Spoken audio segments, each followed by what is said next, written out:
The days passed. Success went fizzily to Bernard's head, and in the process completely reconciled him, as any good intoxicant should do, to a world which, up till then, he had found very unsatisfactory. Insofar as it recognized him as important, the order of things was good. But reconciled by his success, he yet refused to forego the privileges of criticizing this order. For the act of criticizing heightened his sense of importance, made him feel larger. Moreover, he did genuinely believe that there were things to criticize. At the same time, he genuinely liked being a success and having all the girls he wanted.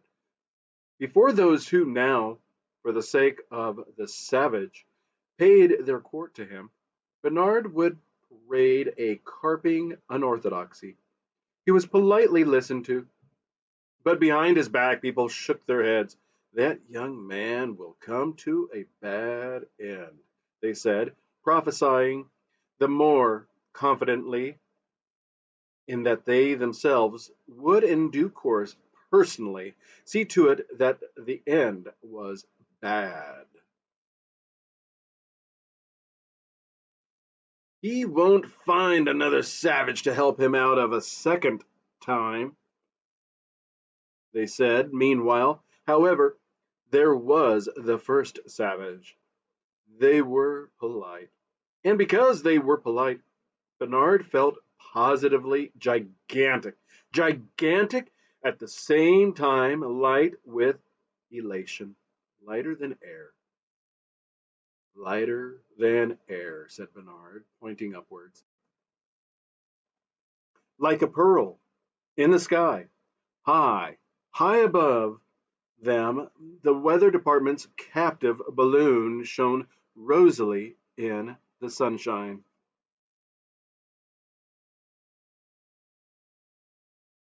The said savage, so ran Bernard's instructions, to be shown civilized life in all its aspects.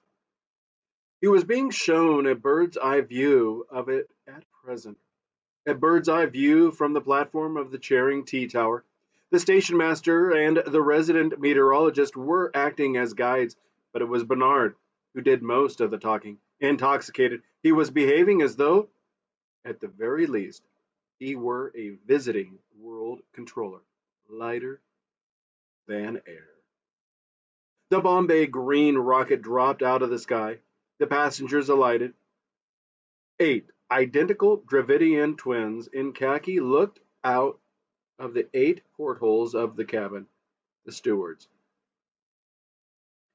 1,250 kilometers an hour, said the station master impressively. What do you think of that, Mr. Savage? John thought it very nice. Still, he said, Ariel could put a girdle round the earth in 40 minutes. The savage, wrote Bernard in his report to Mustapha Mond, shows surprisingly little astonishment at or awe of civilized inventions. This is partly due, no doubt, to the fact that he has heard them talked about by the woman Linda, his Mustapha Mond frowned. Does the fool think I'm too squeamish to see the word written out at full length? Partly on his interest being focused on what he calls the soul, which he persists in regarding as an entity independent of the physical environment, whereas, as I tried to point out to him, the controller skipped the next sentences and was just about to turn the page in search of something more interestingly concrete when his eye was caught by a series of quite extraordinary phrases. Though I must admit, he read, that I agree with the savage in finding civilized infantility too easy, or as he put it, not expensive enough. And I would like to take this opportunity of drawing your Fordship's attention to Mustapha Mond's anger gave place almost at once to mirth. Idea of this creature solemnly lecturing him about the social order was really too grotesque. The man must have gone mad. I ought to give him a lesson, he said to himself, then threw back his head and laughed aloud. For the moment, at any rate, the lesson would not be given. It was a small factory of lighting sets for helicopters, a branch of the Electrical Equipment Corporation.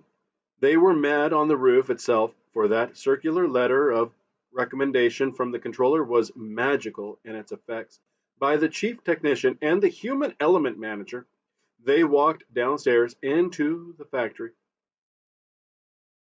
Each process, explained the human element manager, is carried out so far as possible by a single Bokanovsky group.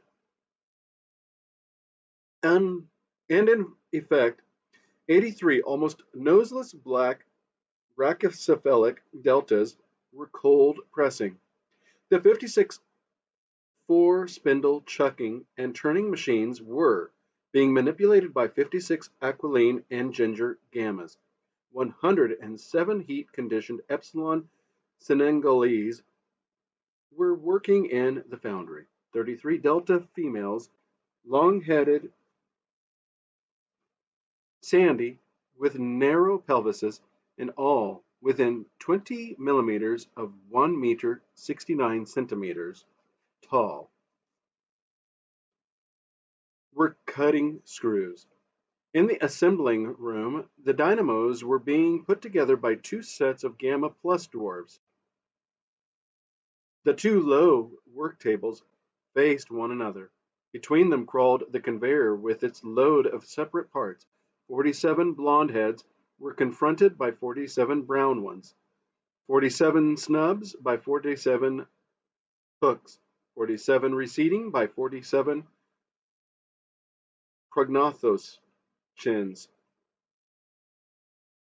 The completed mechanisms were inspected by 18 identical curly auburn girls in gamma green, packed in crates by 34 short-legged, left-handed male Delta minuses, and loaded into the waiting trucks and lorries by 63 blue-eyed, flaxen and freckled Epsilon semi-morons. Oh, brave new world! By some malice of his memory, the savage found himself repeating Miranda's words. Oh, brave new world that has such people in it. And I assure you, the human element manager concluded as they left the factory, we hardly ever have any trouble with our workers. We always find. But the savage had suddenly broken away from his companions and was violently retching behind a clump of laurels as though the solid earth had been a helicopter in an air pocket.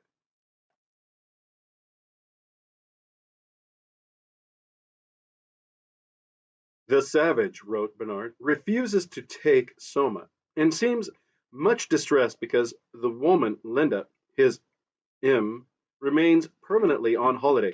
It is worthy of note that in spite of his M's senility and the extreme repulsiveness of her appearance, the savage frequently goes to see her and appears to be much attracted to her.